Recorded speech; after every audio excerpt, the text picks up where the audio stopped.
Welcome to career guide episode with Rahul Reddy గారు. ప్రస్తుతం Zoom లో మనతో రాహుల్ రెడ్డి గారు ఉన్నారు. ఆయనతో మాట్లాడి ఈ రోజు అప్డేట్ ఏంటో తెలుసుకుందాం. నమస్తే సార్. నమస్కారం లక్ష్మి గారు, బాగుండండి. నేను బాగున్నా, మీరు బాగున్నారా? అంతక్షమేనండి. ఓకే, మొత్తానికి మీరైతే పోరాటం అయితే చేశారు ఈ సెవిస్ టెర్మినేషన్ అనే టాపిక్ మీద. చాలా కేసు ఫైల్ చేసినట్టున్నారుగా మీరు? అవునండి, మా ఆఫీస్ నుంచి దాదాపు 200 కేసుల దాకా ఫైల్ చేసినామండి మేము. ఓకే, చాలా డిఫరెంట్ కోర్ట్ లో ఫైల్ చేసి టెంపరీ రిస్ట్రైనింగ్ ఆర్డర్ మేము గవర్నమెంట్ ని తీసుకురాగలిగాం దీని మీద. ఓకే, సో మొత్తానికి ఈ సెవిస్ టెర్మినేషన్ లో ఈ టాపిక్ లో చూసుకున్నట్లయితే లాస్ట్ టైం మనం మాట్లాడుకున్నాం 10,000 మంది స్టూడెంట్స్ ని ఏ రీజన్ లేకుండా లేకపోతే చిన్న చిన్న కారణాలతో వాళ్ళ వీసా అనేది క్యాన్సిల్ చేశారు అని. అవునండి, వాళ్ళ స్టేటస్ అన్నది అక్కడ క్యాన్సిల్ చేసిందండి. ఇప్పుడు రెండు ఉంటాయండి ఇందులో. ఒకటి ఏమిందంటే ఇక్కడ కౌన్సిలేట్ వచ్చి వీసా ఇస్తుంది కదండి, ఆ వీసా రివోక్ చేస్తుంది అన్నట్టు. అదొకటి టాపిక్. ఇప్పుడు మీకు గుర్తుందో లేదో, నరేంద్ర మోదీ గారికి ఫస్ట్ వీసా వచ్చిండే కదా, ఆ తర్వాత సరే గుజరాత్ లో ఏం గడబడలేనో దాని గురించి మళ్ళీ ఏం చేసింది, యుఎస్ కౌన్సిలేట్ రివోక్ చేసింది అటు వీసా. అట్లా ఇక్కడ రెండు అయినాయి అన్నట్టు. ఫస్ట్ ఏం చేసిందంటే స్టూడెంట్స్ అందరికి దాదాపుగా 10,000 మంది స్టూడెంట్స్ కు యుఎస్ కౌన్సిలేట్ ఏదైతే వీసా ఇచ్చిన కౌన్సిలేట్ ఉందో అది రివోక్ చేసింది. అవును, అది రివోక్ చేసిన తర్వాత వాళ్ళు అక్కడ సిస్టమ్లు ఉంటున్నట్టు, స్టూడెంట్ సిస్టమ్, ఆ సిస్టమ్ ను సివిస్ సిస్టమ్ అంటున్నట్టు. స్టూడెంట్స్ మొత్తం ట్రాక్ చేసే సిస్టమ్ దాన్ని సివిస్ సిస్టమ్ అంటున్నట్టు. ఆ సివిస్ సిస్టమ్ నుంచి కూడా వాళ్ళని టర్మినేట్ చేయబడింది. ఓకే, కాన్సులేట్ వీసా రివోక్ చేసినప్పుడు వాళ్ళకి ఏం చేసిందంటే, మీరు యుఎస్ లో ఉన్నారని మాకు తెలుసు, మేము మీకు ఈ 3 different departments, immigration, custom enforcement కు, కస్టమ్ అండ్ బార్డర్ ప్రొటెక్షన్ కి, తర్వాత డిపార్ట్మెంట్ ఆఫ్ హోమ్లాండ్ సెక్యూరిటీకి మీ ఇన్ఫర్మేషన్ పంపిస్తున్నాం. మీరు సెల్ఫ్ డిపోర్ట్ కాదలుచుకుంటే ఈ పర్టికులర్ వెబ్ లింక్ వాడుకొని మీరు సెల్ఫ్ డిపోర్ట్ కాండి. అంటే ప్రాక్టికల్ ఏం భయపెట్టించిందంటే, మీరు మొత్తం మీరు కనుక సెల్ఫ్ డిపోర్ట్ కాకపోతే మిమ్మల్ని తీసుకొని బొక్కలేస్తాం అన్నట్టుగా చేసి భయపెట్టారు. అప్పుడు మన ఛానల్లో మనం క్లియర్ గా చెప్పినాం క్యారియర్ గైడ్ లా, మీరు భయపడకండి, ఎవరు వచ్చి డిపోర్ట్ చేస్తలేరు మిమ్మల్ని, మీరు కోర్టులో ఫైట్ చేయాలి ఇటువంటి కేసులు అని మనం అంతకుముందు అప్పుడు వచ్చినప్పుడే చెప్పినాం అందరికి. కాకపోతే కొందరు ఏంటంటే ఈ పిల్లల్ని భయభ్రాంతులు చేసి ఏం చేసారు, వామ్మో వచ్చేస్తారు వాళ్ళు, వచ్చి పట్టుకొని బొక్కలేస్తారు, వేసి 3 నెలలు బొక్కలేస్తారని చెప్పేసి కొంతమంది ఇండియాకి వచ్చేసిండ్రు. కానీ చాలా మటుకు మనలాంటి ఛానల్స్ విని వాళ్ళు అక్కడ ఉండి పోరాటం చేసారు కోర్టులో. అయితే ఇప్పుడు కోర్ట్స్ ఏం చేసినాయంటే, చాలా మటుకు కోర్ట్స్ అంటే అన్ని కోర్ట్స్ కూడా దాదాపుగా మాకు ఫేవరబుల్ గా రూల్ చేసినాయండి. అప్పుడు ఏమన్నదంటే, immigration, customs and enforcement administrative practices act ప్రకారము వాళ్ళు కనీసం నోటీస్ అన్ని ఇవ్వాలి వీళ్ళకు. ఇంకోటి, వాళ్ళు ఒక్కసారి పాలసీ చేంజ్ చేసినప్పుడు కొన్ని రూల్స్ అండ్ రెగ్యులేషన్స్ వాళ్ళు ఫాలో కావాలి. అవన్నీ కూడా ఏమీ ఫాలో కాకుండా రాత్రి టక్కన నంది తీసేయడం తప్పు ఇది అని చెప్పి మేము ఆర్గ్యూ చేసాం కోర్టులో. అయితే మాకు అగేన్స్ట్ గవర్నమెంట్ ఏం ఆర్గ్యూ చేసిందంటే, వీళ్లకు వీసా రద్దు అయినా కూడా వాళ్ళు యుఎస్ లో వాళ్ళు ఉండవచ్చును, వాళ్ళు స్కూల్ పోవచ్చును, వాళ్ళు పని చేయొచ్చును అని వాళ్ళు అఫిడవిట్ సబ్మిట్ చేసింది. అని తప్పు చేసింది వాళ్ళకు. అది సివిల్ సిస్టమ్ నుంచి తీసేసిన తర్వాత వాళ్ళు యాక్చువల్ సిస్టమ్ లో ఉండరు, వాళ్ళ లీగల్ స్టేటస్ లేదు వాళ్ళకు. వాళ్ళ ఇమిగ్రేషన్ కస్టమ్స్ ఎన్ఫోర్స్మెంట్ వెబ్సైట్ లో వెరీ క్లియర్ గా ఉంది. ఆ తర్వాత స్టీవెన్ మిల్లర్ అని ఇమిగ్రేషన్ అడ్వైజర్ ఉన్నాడు కదా, అతను కూడా ట్విట్టర్ లో చెప్పిండు వీళ్ళందరూ ఇల్లీగల్ గా ఉన్నారని చెప్పేసిండు. సో ఇన్ని చెప్పిన తర్వాత కూడా వాళ్ళు ఏమంటారంటే, ఆ కోర్టుకు వచ్చి వీళ్ళందరూ లీగల్ అని చెప్పినట్టు. అయితే కోర్టు వాళ్ళ ఆర్గ్యుమెంట్ నమ్మలేదు, మా ఆర్గ్యుమెంట్ నమ్మింది. నమ్మి మేము చేసిన కేసులో ప్రతి ఒక్క కేసుకు దాదాపుగా టెంపరీ రిస్ట్రైనింగ్ ఆర్డర్ చాలా మటుకు వచ్చేసినప్పుడు ఏమైందంటే, రెడ్డి న్యూమన్ బ్రౌన్ మా ఆఫీసు కోర్టులోకి వేసిన ఫైల్. అంటే నేను రెడ్డి, మా ఇద్దరు పార్ట్నర్స్ కూడా ఉన్నారు, మా మొత్తం లా ఫర్మ్ దాదాపు 100 మంది పనిచేస్తున్నారండి మా లా ఫర్మ్ లో. అయితే ఇప్పుడు ఇమిగ్రేషన్, కస్టమ్స్ ఎన్ఫోర్స్మెంట్స్ ఏమర్థమైందంటే, ఇప్పుడు ఈ కోర్టులో గెలిచిన తర్వాత మిగతా పిల్లలందరూ కూడా జాయిన్ అవుతారు కోర్టు అని చెప్పి ఏం చేసిండ్రు, వాళ్ళందరినీ మళ్ళీ తీసుకొచ్చి సివిల్ సిస్టమ్ లో పెట్టిండ్రు. అంటే ఇప్పుడు ఒక 200 to 300 పీపుల్ ఫైల్ చేసి ఉంటారు కేసు. చాలా అంతకన్నా ఎక్కువ మంది ఫైల్ చేసిండ్రు. మా నుంచి దాదాపు 200 మంది ఫైల్ చేసిండ్రు, ఇంకా వేరే వాళ్ళు కూడా ఫైల్ చేసిండ్రు. ఓకే, అంటే 10,000 మెంబర్స్ లో సగం మంది చేశారు అనుకుందాం. ఆ సగం మంది కాదులేండి, కానీ ఒక 5% నుంచి 10% చేసినట్టు. సో వాళ్ళకి మాత్రమే మళ్ళీ వాళ్ళ వీసా రిటర్న్ వచ్చిందా? అందరికి లేదు, అందరికి ఇచ్చిండ్రు. ఎందుకంటే ఇప్పుడు ఈ కోర్టుల రిస్ట్రైనింగ్ ఆర్డర్ రాగానే ఒకవేళ కనుక గవర్నమెంట్ కనుక అందరిని తీసుకుపోయి సివిల్ సిస్టమ్ లో పెట్టకపోతే అందరు వచ్చి జాయిన్ అవుతారు కదా, అందరు కోర్టులకి తెలుసు కదా కోర్టు ఎట్లా గెలుస్తాను అని చెప్పి. అవును సార్. అందుకోసం ఏం చేసిందంటే గవర్నమెంట్ వాళ్ళు ఏం చేసిందంటే అందరిని తీసుకొని మన సివిల్ సిస్టమ్ లో పెట్టారు. ఓకే సార్, మరి ఇప్పుడు ఈ 10,000 మంది సేఫే అంటారా, లేకపోతే ఫ్యూచర్ లో మళ్ళీ కొత్తగా ఇంకేమైనా చేసి వాళ్ళని ఇబ్బందులు పెట్టే అవకాశం ఉంటుందంటారా? ఇల్లు అల్కగానే పండుగ కాదని చెప్తారు కదండి, అలాగే ఇది మనకు టెంపరీ రిస్ట్రైనింగ్ ఆర్డర్ ఇచ్చింది కోర్టు. ఇచ్చిన తర్వాత ఇప్పుడు గవర్నమెంట్ కి ఏం తెలిసిపోయిందంటే కోర్టులు అన్ని వీళ్ళకి అగేన్స్ట్ ఉన్నాయని తెలిసిపోయింది. అండ్ వాళ్ళ ఒక రూల్సే వాళ్ళు వైలేట్ చేసింది గవర్నమెంట్. అవును. కాబట్టి కోర్ట్స్ వాళ్ళ ఫేవరబుల్ గా లేదని అర్థమైపోయింది. అయితే ఒకటి లక్ష్మి గారు మీరు అర్థం చేసుకోవాలి ఏంటంటే ఈ గవర్నమెంట్ మొత్తానికి మాత్రం anti immigrants, anti student visa, anti H1 visa, anti green card అని మనం మొదలే ఎప్పటి నుంచో చెప్పుకుంటూ వచ్చినాం కదా. అయితే ఈ 10,000 మంది కానీ స్టూడెంట్స్ ను ముందు కూడా వీళ్ళను తీసేయడానికి ప్రయత్నిస్తుంది అన్నట్టు, మళ్ళా కూడా సిస్టమ్ లెక్క వెళ్ళి తీసేయడానికి ట్రై చేస్తుంది. ఇప్పుడు కోర్టుకు భయపడి వాళ్ళు ఏం చేసిండ్రు, వీళ్ళని సిస్టమ్ లో పెట్టారు. కానీ మళ్ళీ తీసేసే అవకాశాలు ఎక్కువగా ఉన్నాయి. ఎందుకున్నాయంటే కోర్టులో మేము ఆర్గ్యూ చేసింది ఏంది, ఈ ఇమిగ్రేషన్ కస్టమ్ ఎన్ఫోర్స్మెంట్ అయితే ఎప్పుడైతే వాళ్ళ యొక్క పాలసీ అన్నది చేంజ్ చేసినప్పుడు ఏం అనౌన్స్మెంట్ చేయలేదు, వాళ్ళ పాలసీ ఏందని చెప్పలేదు, మన నోటీస్ ఇవ్వలేదు. ఇవన్నీ చేయకుండా వాళ్ళు క్లియర్ గా ఒక రాత్రిపూట వచ్చి మొత్తం అందరిలో సివిల్ సిస్టమ్ నుంచి తీసేసింది, ఒక వారం రోజులు అందరిని తీసేసింది. అయితే April 26 అంటే దాదాపు 4-5 రోజుల కింద వాళ్ళు ఏం చేసినారు, ఒక కొత్త పాలసీ పట్టుకొచ్చిండ్రు. అదేంటి ఆ పాలసీ ఏంటంటే ఎప్పుడైతే కౌన్సిలేట్ వీసా రివోక్ చేస్తుందో ఇమిగ్రేషన్ కస్టమ్ ఎన్ఫోర్స్మెంట్ వీళ్ళని స్టూడెంట్ సిస్టమ్ నుంచి తీసేయడానికి వాళ్ళకు అవకాశం ఉండేట్టుగా ఒక పాలసీ తయారు చేసుకున్నారు. వాళ్ళు తయారు చేసుకొని ఆల్రెడీ ఆ పాలసీ April 26 తయారు చేసిన వాళ్ళు తయారు చేసి ఇప్పుడు ఆల్రెడీ సర్క్యులేట్ చేసుకున్నారు. వాళ్ళ డిపార్ట్మెంట్ సర్క్యులేట్ చేసుకున్న తర్వాత ఇప్పుడు ముందు ఏంటంటే తుమ్ము తుడిచిపోయే ముక్క అన్నట్టు ముందు మళ్ళా ఈ సివిల్ సిస్టమ్ మళ్ళీ తీసేసే ఛాన్స్ ఉంది. అయితే నేను ఇప్పుడు ఏం చెప్పినా మేము కొన్ని కేసులు ఫైల్ చేసాం, వేరే లాయర్ కూడా కొందరు కేసులు వెళ్ళిపోయారు. వాళ్ళు ఏం చేసినంటే కోర్టుల టెంపరీ రిస్ట్రైనింగ్ ఆర్డర్ కాగానే ఇమిగ్రేషన్ కస్టమ్స్ ఎన్ఫోర్స్మెంట్ ఏమన్నదంటే, అరే నాయన మరి మీ క్లయింట్ కు ఆల్రెడీ సివిల్ సిస్టమ్ లో పెట్టిన కదా, మీరు కావాల్సింది మీరు అచీవ్ చేసినారు కాబట్టి మీరు కేసు విత్డ్రా చేసుకోమన్నారు. కొందరు ఏం చేసానంటే వాళ్ళు కేసు విత్డ్రా చేసుకున్నారు, మేము చేసుకోలేదు.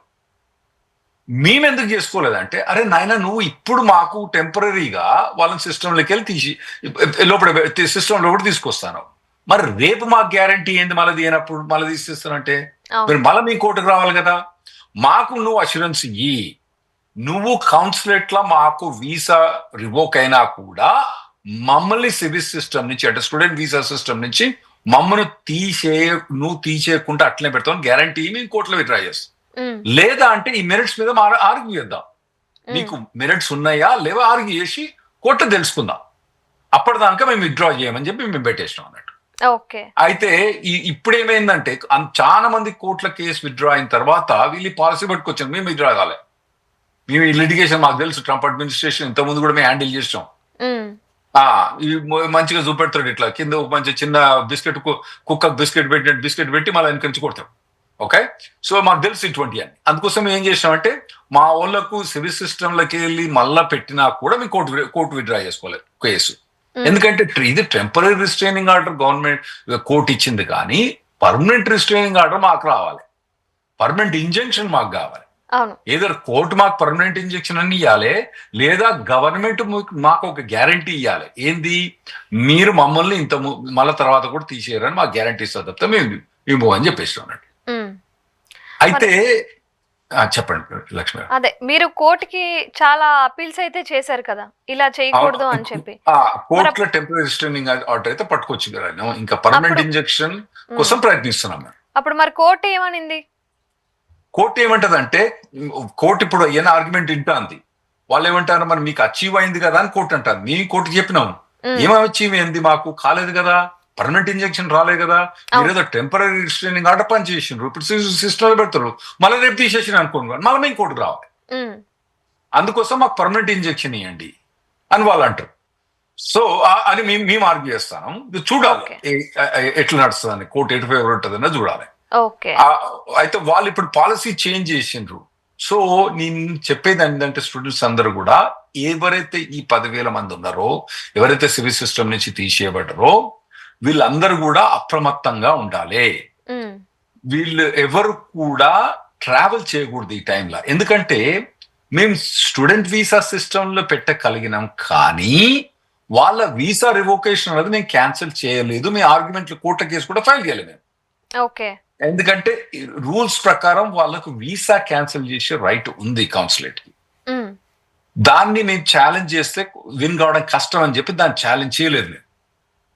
సో ఎవరైతే భయపడి వేరే ఛానల్ యూట్యూబ్ ఛానల్ లేని మన ఛానల్ వినకుండా వేరే ఛానల్ లేని వాళ్ళు వెనుక భయపడి వచ్చేసిండ్రు, వాళ్ళు ఇప్పుడు మళ్ళా వెనుకకు రారాదు, యుఎస్కు రారాదు. కానీ ఎవరైతే యుఎస్ లో ఉన్నారో వాళ్ళు ఇప్పుడు ట్రావెల్, ఎవరైతే ఈ 10,000 మంది ఉన్నారో వాళ్ళు ఇప్పుడు మళ్ళీ వెనక ఇండియాకి కానీ వేరే ఏ దేశానికి కానీ ట్రావెల్ చేయకూడదు. అప్రమత్తంగా ఉండాలి, కాలేజ్ పోవాలి, ఓపీటీ స్టెమ్ ఎక్స్టెన్షన్స్ వాళ్ళకి ఏవైతే పని చేసే రైట్ ఉందో ఆ పని చేసుకుంటుండాలి. మిగతా అన్ని కంప్లైంట్ చేసుకుంటుండి వాచ్ఫుల్గా ఉండి ఎవ్రీ వీక్ మన క్యారియర్ గైడ్ వచ్చి వాళ్ళు ఇంటే బెటర్ అండి. ఎందుకంటే ఏమైనా డెవలప్మెంట్స్ ఉంటే మనం చెప్తాం కదా అందరికి. సో అటువంటి ఏమైనా ఉంటే వాళ్ళు ఇక్కడికి వచ్చి వినడం బెటర్. సో ఇంకా ఎలాంటి జాగ్రత్తలు తీసుకోవాలంటారు? అంటే లాస్ట్ టైం మనం ఏమనుకున్నాం, ఇలా రోడ్ క్రాస్ చేస్తేనో లేకపోతే ఇంకేదో చేస్తేనో అలా చిన్న చిన్న కారణాలకు కూడా వాళ్ళని టెర్మినేట్ చేశారు ఆ లిస్ట్ లోంచి అని మనం విన్నాం కదా. సో అలాంటివి కూడా జరగకుండా ఉండాలి అంటే ఎలాంటి జాగ్రత్తలు తీసుకోవాలి స్టూడెంట్స్ అనే వాళ్ళు? ఇంతకుముందు మనం 2-3 వారాల ముందు మనం టర్మినేట్ చేసినప్పుడు ఏం చెప్పినామంటే, ఎప్పుడైతే ఏదైనా మనకు ట్రాఫిక్ టికెట్ కానివ్వండి, ఏదైనా టికెట్ వస్తే కానీ దాన్ని నెగ్లెక్ట్ చేయకుండా ఇమ్మీడియట్ గా దాన్ని రిజల్యూషన్ చేయాలి. ఇప్పుడు ట్రాఫిక్ టికెట్ ఇస్తాడు, లేదా జే వాకింగ్ టికెట్ ఇస్తారు, లేదా రాంగ్ పార్కింగ్ అని ఇస్తాడు అన్నట్టు ఒకటేనా మన పే దానిలో తర్వాత మనం కనుక వదిలేసాం అనుకోండి, అదేమైందంటే దానికి పే చేసే టైం 30 days ఉంటుంది. పే అనేది చేయొచ్చు, ఛాలెంజ్ అనేది చేయొచ్చు. ఈ రెండింటిలో ఏది చేయకుండా చూద్దాంలే, మనం ఇండియాలో ఉంటారు కదా, మనకేముంటది, పోంగిన స్పీడింగ్ టికెట్ వస్తుంది, వాడు పే చేయమని 4 రోజులు అని పెట్టేస్తారు అన్నట్టు. మళ్ళీ లాస్ట్ ఇయర్ ఎండింగ్ లో మళ్ళీ గవర్నమెంటే మనకు కన్సెషన్ ఇస్తుంది కదా, 55% 50% ఇచ్చి అప్పుడు పే చేసుకోవచ్చులే అంటారు. అటువంటి అమెరికాలో నడబోయి అటువంటి వద్దు మీరు. సో ఏదైనా మీరు పే చేయండి లేదా ఛాలెంజ్ చేయండి, కానీ దాన్ని నెగ్లెక్ట్ చేయకండి. ఇందులో దాదాపుగా 60-70% అట్లా నెగ్లెక్ట్ అయిన ఉన్న వాళ్ళ ట్రాఫిక్ టికెట్ పే చేయకపోవడం, తర్వాత చిన్న చిన్న పార్కింగ్ టికెట్ పోయి టైంకి పే చేయకపోవడం, ఛాలెంజ్ చేయకపోవడం, వాటి పెడితే అవన్నీ కూడా మీరు అప్రమత్తంగా ఉండాలి. ఇంకోటి, ఇప్పుడు గవర్నమెంట్ స్మేర్ టాక్టిక్స్ అంటే భయపెట్టే టాక్టిక్స్ తీసుకొస్తున్నాయి. వాళ్ళు పంపే ఈమెయిల్స్ కానీ, వాళ్ళు పెట్టే వెబ్సైట్ నోటిఫికేషన్స్ కానీ, వాళ్ళు చేసే ట్వీట్స్ కానీ చాలా భయపెట్టేటట్టుగా ఉంది. ఆ లాంగ్వేజ్ చూస్తే వామ్మో వాడు వచ్చి రేపు మనల్ని ఎత్తుకోబోతున్నాడు అన్నట్టుగానే ఉంది. అయితే మీరు అటువంటి అన్ని ఇమ్మీడియట్ గవర్నమెంట్ చెప్పినా కూడా, వేరే ఏ యూట్యూబ్ ఛానల్ కానీ టీవీ ఛానల్ కానీ చెప్పినా కూడా ఇమ్మీడియట్ గా రెస్పాండ్ అయ్యి పారిపోయి వచ్చే అవసరం లేదు. మీరు ఒక లీగల్ కన్సల్టెంట్ లాయర్ని కన్సల్ట్ చేసి మీరు డెసిషన్ తీసుకోండి. ఇంకోటి, ప్రాపర్ ఛానల్స్ చూడండి. ఎందుకంటే ఇవాళ రేపు అందరూ వాళ్ళు లాయర్లు కాదు, ఏం కాదు, ఎక్కడ చేస్తున్నారో తెలియదు. ఆ ఉన్నవాళ్ళు కూడా వాళ్ళు ఎట్లా బెదిరిస్తారంటే, వచ్చేస్తాను, పట్టుకపోతాను, నేను చూస్తానా, 100 మందిని పట్టుకపోయినా, ఎవరు పట్టుకోవాలి. అట్లా కాకుండా గవర్నమెంట్ భయపడుతుంది, మళ్ళీ ఈ ఛానల్ మనల్ని ఇంకా భయపడతాను. సో వీటిని అప్రమత్తంగా ఉండి గవర్నమెంట్ ఏం చేసినా కూడా దాన్ని ఛాలెంజ్ చేయాలి. ఇప్పుడు డెమోక్రటిక్ సిస్టమ్, మనం ఏమో సద్దాం హుస్సేన్ టైంలో డిక్టేటర్షిప్ టైంలో లేము. మనకు ప్రెసిడెంట్ కూడా అన్ని అథారిటీస్ లేవు అక్కడ. ఒకవేళ అథారిటీ ఉన్నా కానీ అతను యూజ్ చేయదలుచుకున్నా కానీ దానికి ఒక proper procedure, proper guide lines, administrative practices act అనేది గైడ్ చేస్తుంది అన్నట్టు. ఒకవేళ అతను వయలేట్ చేసినప్పుడు మనం కోర్టుకు పోయి రిలీఫ్ తీసుకోవచ్చు. సో లీగల్ గా యాక్షన్ తీసుకోవాలి ఏది జరిగినా సరే. లీగల్ గా ఫస్ట్ ప్రయత్నించాలి. అంతేగాని వాడు చెప్పేసి గవర్నమెంట్ చెప్పింది అనగానే మనం వెనక్కి పారిపోయి రావాల్సిన అవసరం లేదు. మీరేమో లీగల్ గా పోరాడాలి అది ఇది అంటున్నారు, అక్కడ చూస్తే ఉన్న వాళ్ళేమో స్టూడెంట్స్. వాళ్ళకి చాలా ఇబ్బంది అవుతుంది కదా, అంటే ఫ్యూచర్లో జాబ్ చేసుకున్నప్పుడు చాలా ఇబ్బంది కావచ్చు. అదేవిధంగా లీగల్గా కోర్టుల చుట్టూ తిరగాలి అంటే వాళ్ళ ఎక్స్పెండిచర్స్ కావచ్చు, ఫైనాన్షియల్గా కావచ్చు, వాళ్ళకి చాలా ఇబ్బంది అవుతుంది కదా. మరి అప్పుడు ఎలా మరి? ఇప్పుడు ఈ particular civil system termination, student system termination అన్నది టోటల్ గా 2% మెంబర్స్ కన్నా తక్కువమే ఎఫెక్ట్ అయిందండి. మిగతా 98% ఎఫెక్ట్ కాలేదు. కాకపోతే ఏంటంటే ఇవన్నీ భయం భ్రాంతులు చేసిందన్న మాత్రం ఖచ్చితం. అవును. ఇంకోటి, ఈ లీగల్ ఎక్స్పెండిచర్ అనేది ఈ 2% ఎఫెక్ట్ అయినా కూడా, 10,000 మంది ఎఫెక్ట్ అయినా కూడా, మొత్తం కేసు ఫైల్ చేసిన వాళ్ళు దాదాపుగా 500 మంది నుంచి 1000 మంది కన్నా తక్కువనే ఉంటారు. ఇంకోటి ఏంటంటే ఇవన్నీ ఏం చేసినామంటే మేము గ్రూప్ లిటిగేషన్, ఒక కేసు ఫైల్ చేయాలంటే కోర్టు పోయి ఫైల్ చేయాలంటే స్పెషల్లీ టెంపరీ రిస్ట్రైనింగ్ ఆర్డర్ పెట్టి తర్వాత ఆర్గ్యుమెంట్ చేసి లాయర్ ఫ్లై చేసుకొని మా పార్ట్నర్స్ ను ఇక్కడికక్కడికి ఫ్లై చేసి కోర్టు ఆర్గ్యుమెంట్ చేయాలంటే ఖర్చు అవుతుంది బాగా. ఒక్కొక్క కేసుకు దాదాపుగా 25,000 నుంచి 50,000 దాకా ఖర్చు అయింది. మరి ఒక స్టూడెంట్ ఇట్లా 50,000 పెట్టమంటే ఎక్కడి నుంచి పెడతారండి? పెట్టాడు కదా.